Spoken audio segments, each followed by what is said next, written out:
Hi hello welcome to 24/7 news TV. నేను మీ పరిటాల మూర్తి. So world cup అనేది దగ్గరకు వచ్చింది. 2020 వరల్డ్ కప్ ఈసారి ఒక రేంజ్లో ఉండబోతుంది. ఆల్రెడీ మనం 15 మంది ఇండియన్ టీమ్ సెలక్షన్ అనేది జరిగిపోయింది. సో కరేబియన్ పిచ్ల మీద ఉండబోతుంది. ఇది అసలు అక్కడ వాతావరణం ఎలా ఉండబోతుంది, అక్కడ కండిషన్స్ ఏంటి, అలాగే ఇండియన్ టీం బలహీనతలు ఏంటి, బలాలు ఏంటి అనేది తెలుసుకోవడానికి మీకు చెప్పడం కోసం సో ఈరోజు మనతో పాటు క్రికెట్ అనలిస్ట్ సందీప్ ఉన్నాడు. సందీప్తో ఇంటర్వ్యూ చేసి చాలా రోజులు అయింది. సో సందీప్ని పలకరించి చాలా డౌట్స్ ఉన్నాయి, నాకు కూడా ఉన్నాయి. సో మీకేమున్నాయి కామెంట్ బాక్స్లో కామెంట్ పెట్టండి. హాయ్ సందీప్. హాయ్ సార్, ఎలా ఉన్నావు? ధోనిలాగా మంచిగా హెయిర్ స్టైల్ అంతే అంతే. ఇప్పుడు మనకి 2020 వరల్డ్ కప్ కరేబియన్ పిచ్ల మీద ఉంది.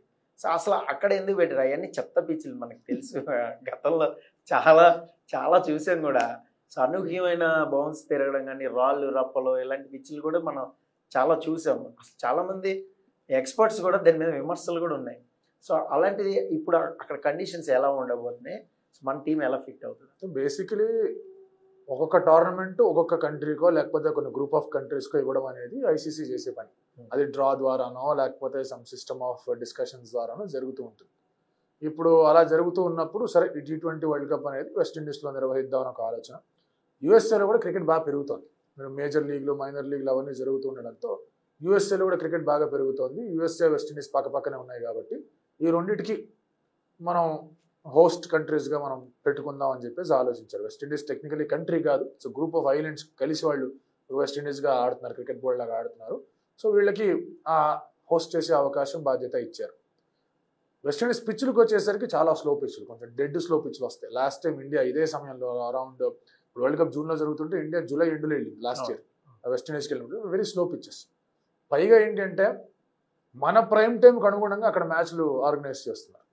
మన ప్రైమ్ టైం 7:38 ఆ టైంలో. అంటే వెస్టిండీస్ అమెరికాలో ఆ టైం వచ్చేసి పొద్దున 10ంటికి ఒక డే మ్యాచ్ ఆడుతున్నారు. T20 డే మ్యాచ్ అనేది జరుగుతుంది. సో దానివల్ల ఏమవుతుందంటే స్టార్టింగ్లో మాయిశ్చర్ ఉండడం, బాల్ అంత ఈజీగా బౌన్స్ కాకుండా ఉండడం, పిచ్చులు మరింత స్లోగా అయిపోతూ ఉండడం, ఇలాంటివన్నీ కనిపిస్తూ ఉంటాయి. సో ఆ ఫ్యాక్టర్ వల్ల ఏమవుతుందంటే ఐపీఎల్లో చూసినట్టుగా 200, 287, 277 అలాంటి పరుగులు రావడం చాలా చాలా కష్టం. యూఎస్లో కాస్త అవకాశం ఉంది. దానికి కారణం ఏంటంటే అడిలేడ్ నుంచి అక్కడ నుంచి డ్రాప్ ఇన్ వికెట్లు తెచ్చారు. సో అక్కడ స్టార్టింగ్ మ్యాచెస్లో కాస్త పరుగులు వచ్చే ఛాన్స్ ఉన్నా కూడా వెస్టిండీస్లో అలాంటి పరుగులు వచ్చే ఛాన్సులు మాత్రం తక్కువ. సో ఒక స్లో సర్ఫేజ్ల మీద ఆడే ఒక విధంగా ఐపీఎల్ అనేది ఉంటుంది. ఇప్పుడు టీమ్స్ పరంగా చూస్తే 4 గ్రూపులు ఉన్నాయి. అక్కడ వరకు మాకు అర్థం అవుతుంది. ఆ తర్వాత ఏంటి సూపర్ 8కి వెళ్ళడం, దాన్ని ఎలా డివైడ్ చేశారు, ఆ స్కెడ్యూల్ అనేది ఎలా ఫిక్స్ చేశారు? 4 గ్రూపులు ఉన్నాయి. 4 గ్రూపుల నుంచి చెరో 2 సూపర్ 8కి వెళ్తాయి. ఆ వెళ్ళిన 8 టీంలని 2 భాగాలుగా విభజిస్తారు. ఓకే, అక్కడ 2 గ్రూపులుగా చేస్తారు. ఇటు 4 అటు 4. ఈ 4 టాప్ 2 ఇక్కడ, టాప్ 2 అక్కడ సెమీఫైనల్స్కి వెళ్తాయి. ఓకే, అక్కడ నుంచి ఫైనల్స్. ఆ గ్రూపుల విభజన కూడా ఇప్పుడు ఏ గ్రూప్ ఉంది, A1 A2 అంటారు టాప్ 2 టీంలు. B group B1 B2, C group C1 C2, D group D1 D2. అలా ఒక దాంట్లోంచి 1, ఇంకో దాంట్లోంచి 2, ఒక దాంట్లోంచి 1, ఇంకో దాంట్లోంచి 2, అలా అది తీసుకొచ్చి పెడతారనమాట. సో ఇన్ని గ్రూపులు కూడా ఉండడానికి కారణం ఏంటంటే ఎంత ఎక్కువ T20 క్రికెట్ ఆడే దేశాలు ఉంటే అంత క్రికెట్కి మంచిది. టెస్ట్ మ్యాచ్లు అనేవి ఎన్ని దేశాలు ఆడుతున్నాయి, ఎన్ని కంట్రీస్ ఆడుతున్నాయి, చాలా తక్కువ ఆడుతున్నాయి. ముఖ్యంగా చెప్పుకుంటే 6-7 కంట్రీలు ఆడుతాయి. మిగతా అన్ని సరే అసోసియేట్ మెంబర్ నేషన్లుగా అటు ఇటుగా ఒక ఆఫ్ఘనిస్తాన్ అప్పుడప్పుడు, లేకపోతే వెస్టిండీస్ అప్పుడప్పుడు కనిపిస్తాం.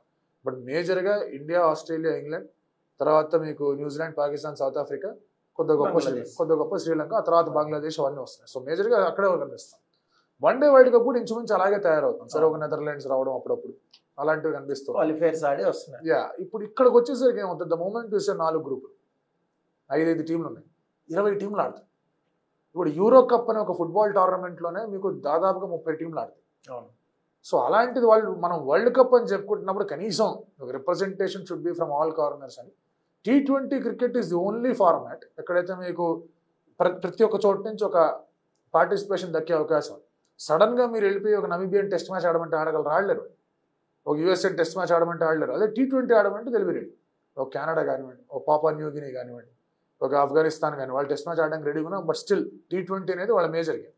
నెదర్లాండ్స్ టెస్ట్ మ్యాచ్ ఎక్కడ ఆడుతుంది, వాళ్ళు వైట్ బాల్ క్రికెట్ ఆడతారు. సో ఇలాంటి నమీబియా, ఇలాంటి స్కాట్లాండ్, ఇలాంటివన్నీ ఇక్కడ ఆడగలరు కాబట్టి అలా UAE అలా కొన్ని టీమ్స్ అనేది తెచ్చుకొని పెట్టారు.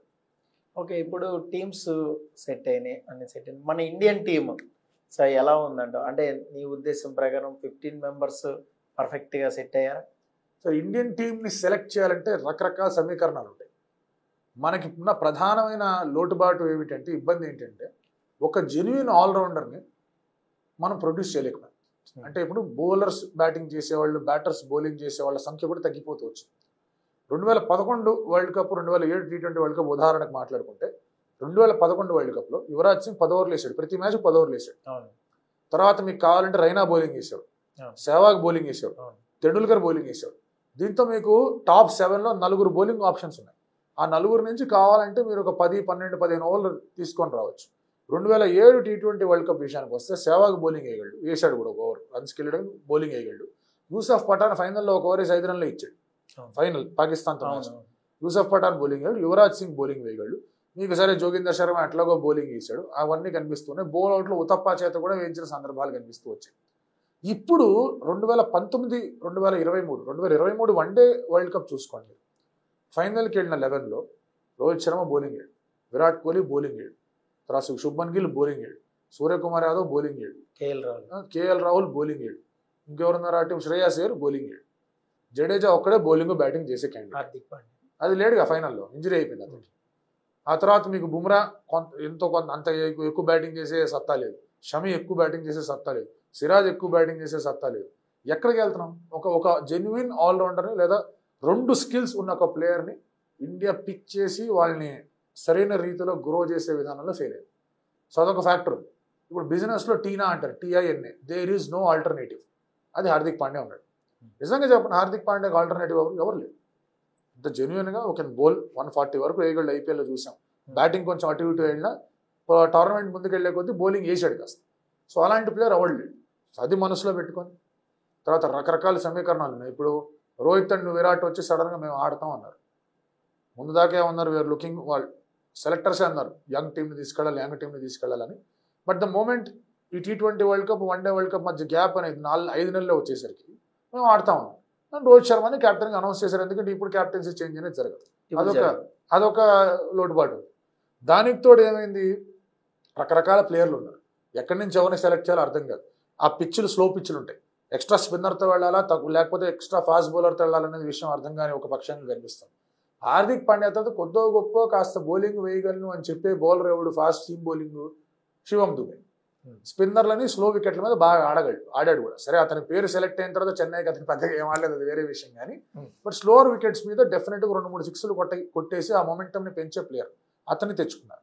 స్లో వికెట్లు ఉంటాయి కాబట్టి అక్షర్ పటేల్ని, జడేజాని, కుల్దీప్ని అండ్ చహల్ని కూడా యాడ్ చేశారు.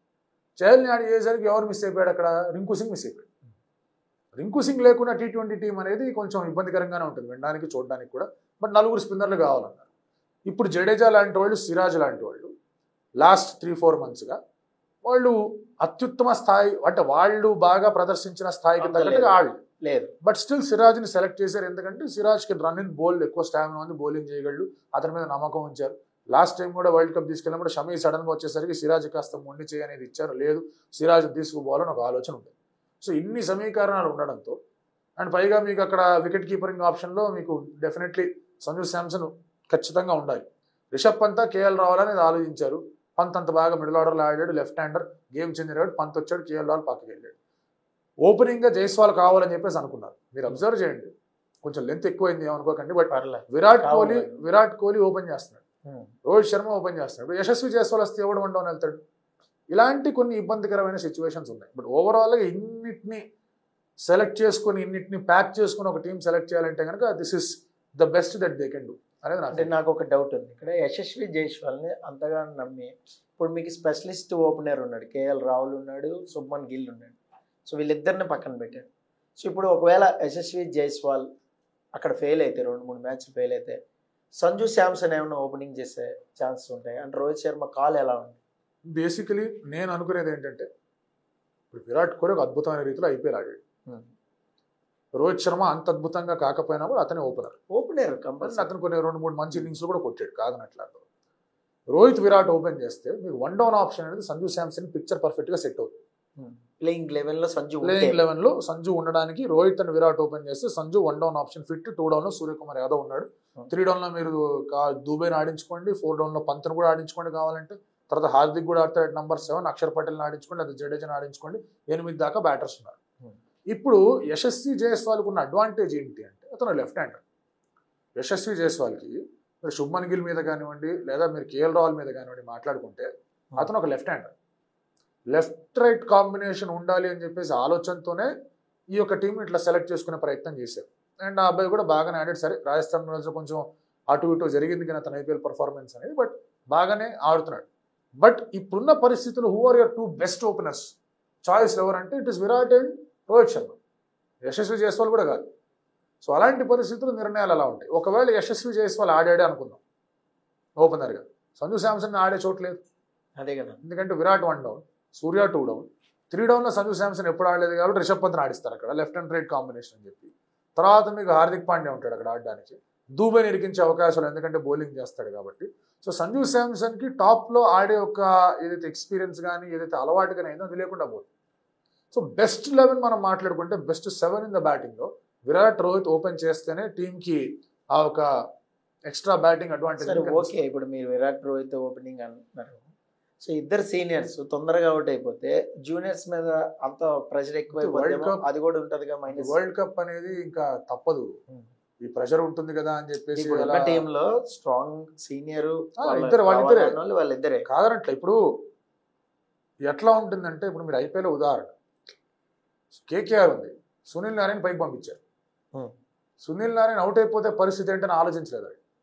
సునీల్ నారాయణ కొడితే మనం ఎక్కడ ఉంటామని ఆలోచించారు.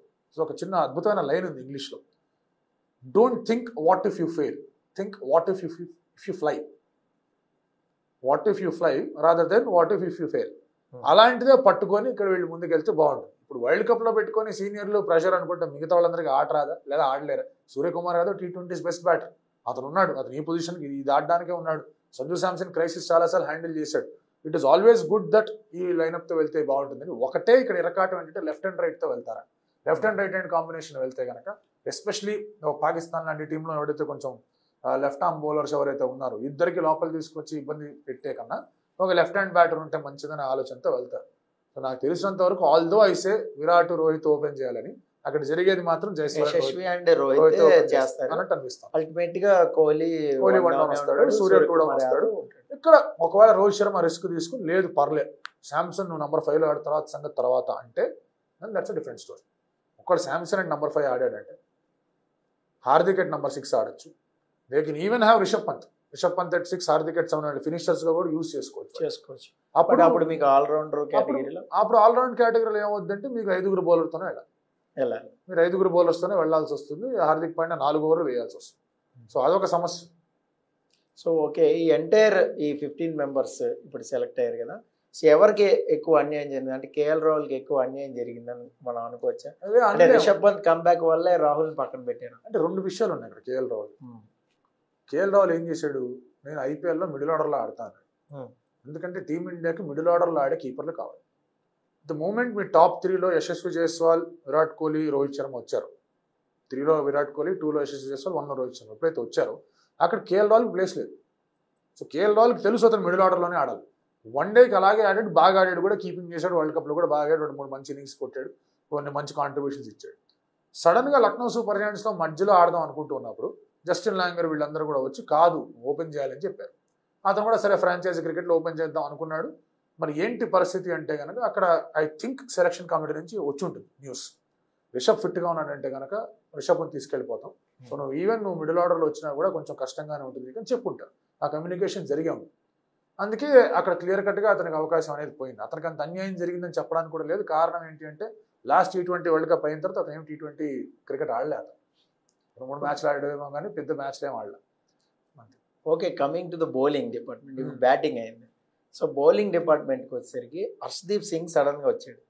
మీకు అంతకుముందు దీంట్లో కూడా లేడు వరల్డ్ కప్లో కూడా. సో హర్షదీప్ సింగ్ మీద ఎక్కువ నమ్మకం ఉంచి వచ్చారు. అంతకుముందు 20 వరల్డ్ కప్లో పర్ఫార్మెన్స్ని బట్టి తీసుకున్నారా, లేదంటే హర్షదీప్ సింగ్ని ఎందుకు పిక్ చేశారంటే నాకు సిరాజ్ మీద కూడా డౌట్. ఎందుకంటే అక్కడ స్లో పిచ్లు ఉన్నాయి, పేస్ బాగా ఆడతారు. ఇప్పుడు అన్ని ఆల్మోస్ట్ వాళ్ళు T10కి అలవాటు పడిపోయిన వాళ్ళు కూడా ఉన్నారు చాలామంది. బేస్బాల్ క్రికెట్ ఆడే వాళ్ళు కూడా చాలా ఫిట్గా ఉంటారు వాళ్ళు. సో వాళ్ళు పేస్ని ఎక్కువ బాగా ఆడతారు. వాళ్ళు ఎక్కడ స్ట్రగుల్ అవుతారంటే స్పిన్కే స్ట్రగుల్ అవుతారు. దట్టు ఏషియాలో ఉండే స్పిన్ కి వాళ్ళు కొంచెం ఆ టర్న్ ని క్యాచ్ చేయలేరు. సో అలాంటప్పుడు సిరాజ్, హర్షదీప్ సింగ్ ఎందుకు టీంలో?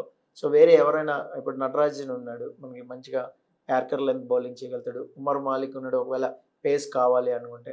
సో వీళ్ళని ఎందుకు సెలెక్ట్ చేయలేదు? నటరాజన్ ఎందుకు లేడని నేను కూడా డిసప్పాయింటెడ్.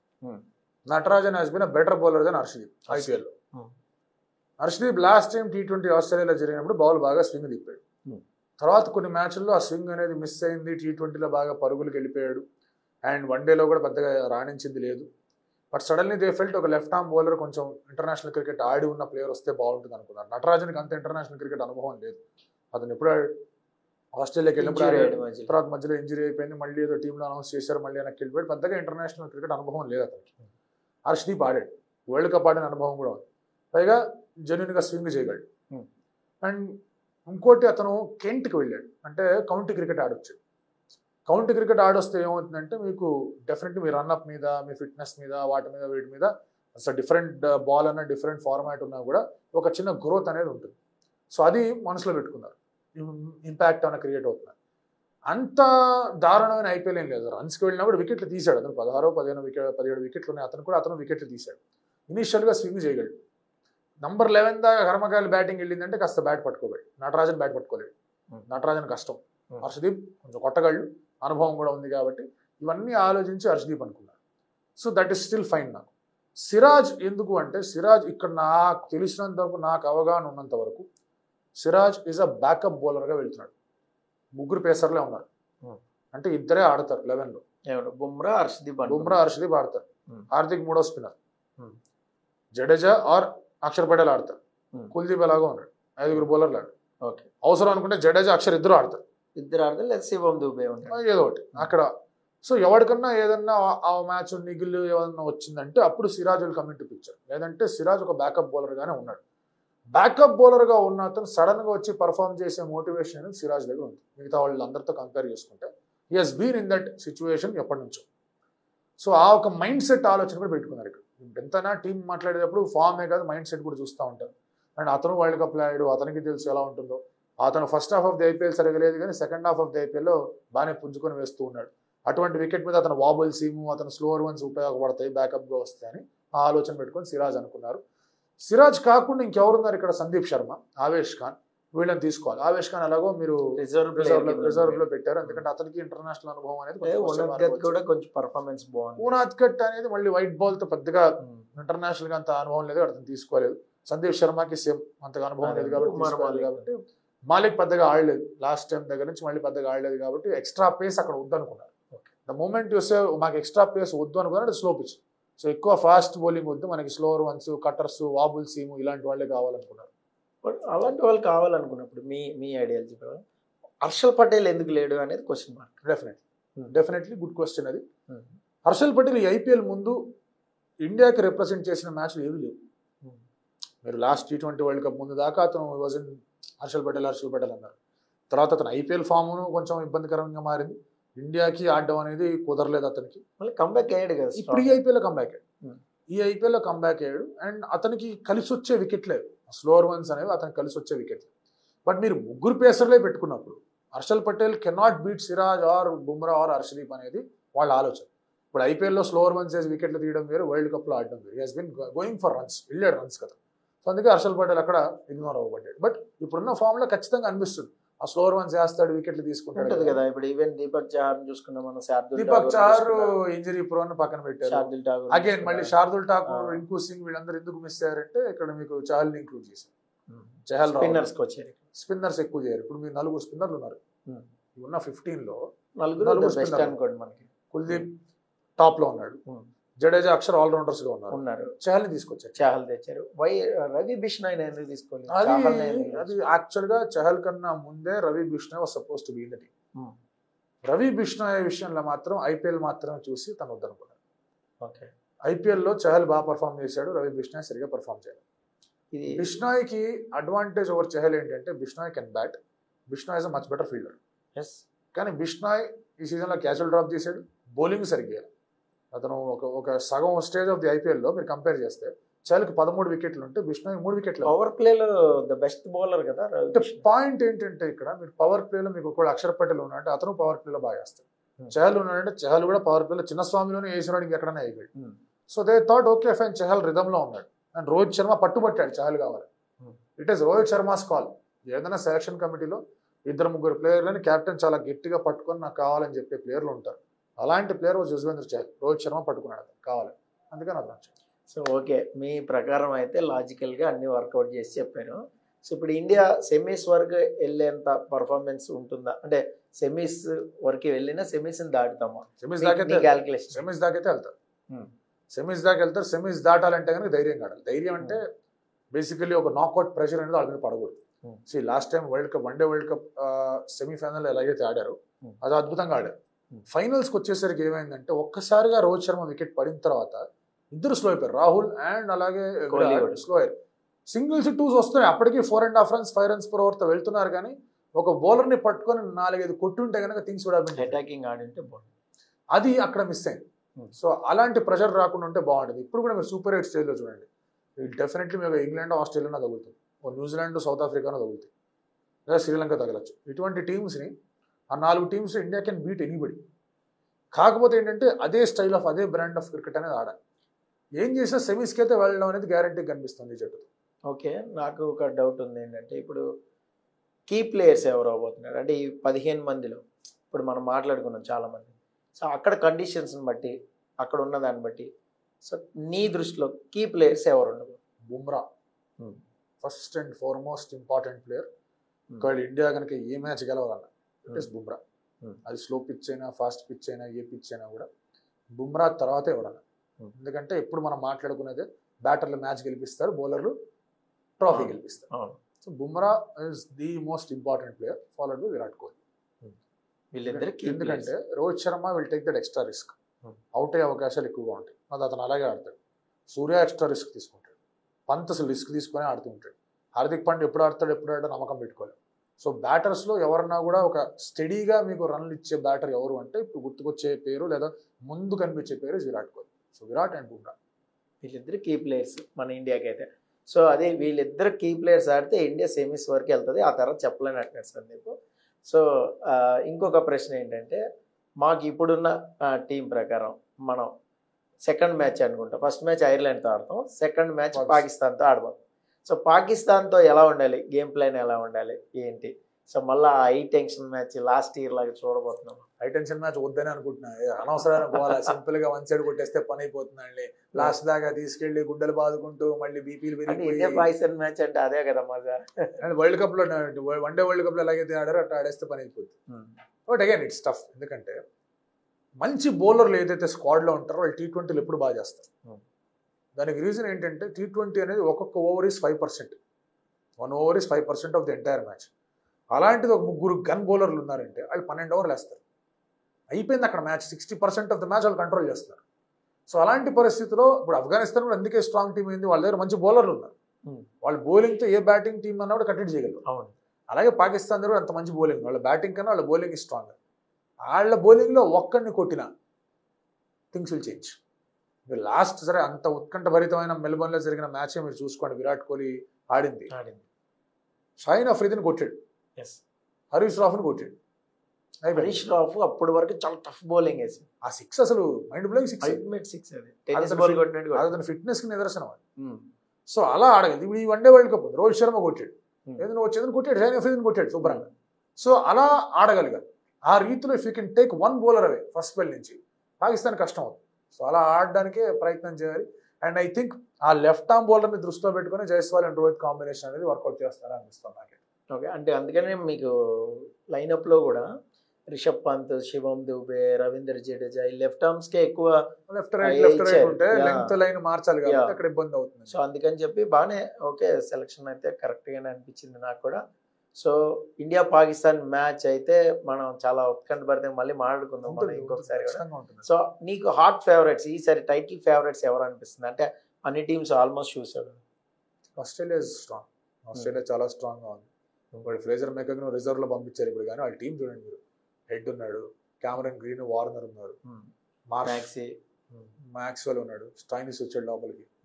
టిమ్ డేవిడ్ ఉన్నాడు, తర్వాత ప్యాట్ కమిన్స్, తర్వాత ఐ థింక్ టర్నర్ కూడా ఉన్నట్టున్నాడు వాళ్ళ దగ్గర, తర్వాత Hazlewood, Mitchell Starc, Zampa, solid team ఉంది వాళ్ళ. అది ఐ థింక్ వాళ్ళ టీంలో కరెక్ట్ మిక్స్ కూడా ఉంది. బాగా ఆడేవాళ్ళు, గిట్టిగా దంచేవాళ్ళు ఉన్నారు, అవసరమైతే కనుక కొంచెం స్టడీగా ఆడే ఒక బ్యాచ్ కూడా ఉన్నారు. And I think that looks a very strong team. England team చూడడానికి స్ట్రాంగ్గా భయంకరంగా కనిపించుండొచ్చు. ఒక Jos Buttler, Bairstow, Phil Salt, Will Jacks, Moeen Ali, ఇంత పెద్ద టీంలా కనిపిస్తూ ఉండొచ్చేమో కానీ ఎక్కడో అక్కడ బోల్తా కొడతారేమో అనిపిస్తాం right no. Just a gut feeling అండి, అంతకుమించి ఏం లేదు. ఐ థింక్ సౌత్ ఆఫ్రికా చాలా strong. South Africa is also very good team. మీరు అబ్జర్వ్ చేసుకుంటే కనుక వాళ్ళ దగ్గర కూడా ఒక క్లాసన్ కానీ ఒక మార్క్రమ్ కానీ, వాళ్ళు ఓపెనర్గా సాలిడ్గా ఆడడం, రైలీ రుసో వాళ్ళకి ఉండడం, వాళ్ళ బౌలింగ్ కూడా బాగా ఉండడంతో ఐ థింక్ ఈ 4 జట్లు కొంచెం టాప్లో వచ్చే అవకాశాలు కనిపిస్తూ ఉన్నాయి.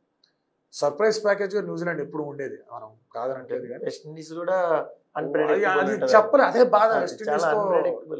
వాళ్ళు ఎప్పుడు ఆడతారో తెలియదు, ఎట్లా ఆడతారో తెలియదు. ఫ్రాంచైజీ క్రికెట్కి వెళ్తే ఉన్న ప్రతి 15 మంది ఆడేసేవాళ్ళు. వాళ్ళు వెస్టిండీస్ బోర్డుకి ఆడేటప్పుడు మాత్రం అందరూ నీరు గారిపోయినట్టు ఉంటారు. సో అది చెప్పలేని పరిస్థితి కనిపిస్తుంది. బట్ ఓవరాల్గా 2 టీంలు పిక్ చేసుకోవాలంటే కనుక I think Australia is strong favourite. సరే ఇండియా ఆస్ట్రేలియా హాట్ ఫేవరెట్స్ అంట. సో అండర్ డాగ్ ఎవరు కొంచెం జలకిచ్చే టీం ఏది ఉంటుంది? ఆఫ్ఘనిస్తాన్ జలకి ఇవ్వచ్చు. నేను లాస్ట్ టైం ఆఫ్ఘనిస్తాన్ బ్రహ్మాండంగా పర్ఫామ్ చేసింది వన్డే వరల్డ్ కప్. ఆఫ్ఘనిస్తాన్ ఖచ్చితంగా జలకి ఇచ్చే అవకాశాలు ఉన్నాయి. ఇందాకే మనం మాట్లాడుకున్నాం దట్ బౌలింగ్ స్ట్రాంగ్ గా ఉంది అంటే కనుక షార్టెస్ట్ ఫార్మాట్ లో తేడాలు జరిగిపోతాయని. ఒక నెదర్లాండ్స్ ఎలాగైతే సౌత్ ఆఫ్రికాకి జలకలు ఇచ్చిందో ఆఫ్ఘనిస్తాన్ కూడా అలా కొన్ని చేసే అవకాశాలు కనిపిస్తాయి. దట్టు 2020 కాబట్టి ఏదైనా జరగచ్చు. ఒకళ్ళు క్లిక్ అయ్యారంటే match war one side. Ireland మంచి బ్యాటింగ్ టీం ఐర్లాండ్ కొట్టి వదిలిపెడతారు. బౌలింగ్ కొంచెం ఇంప్రూవ్ చేసుకుంటారు, మంచి బ్యాటింగ్ టీం కనిపిస్తుంది. సో చూడాలి ఎట్లా ఉంటుంది. సో ఏదైనా జరగచ్చు. సో అది సందీప్ అయితే హాట్ ఫేవరెట్స్ ఇండియా ఆస్ట్రేలియా అంటున్నాడు. మేబీ ఇండియా ఆస్ట్రేలియా ఫైనల్స్ ఆడాలని మళ్ళీ కోరుకుందాం, ఇండియా కప్పు కొట్టాలని కోరుకుందాం. మనకి ఆ బ్యాలెన్స్ అయిపోద్ది అనమాట. ఏదైతే ఉందో అది తిరిగి ఇచ్చి పడేయచ్చు. సో అది thank you very much Sandeep. మళ్ళీ ఒకసారి మనం వరల్డ్ కప్ ముందు కూర్చుందాం, క్రికెట్ ఆడదాం, క్రికెట్ ఆడదాం. సో అది thank you very much. Thank you so much. ఇది క్రికెట్ అనలిస్ట్ సందీప్తో ఇంటర్వ్యూ. మరొక గెస్ట్తో మరొకసారి కలుసుకుందాం. This is Paritala Murthy signing off. By by.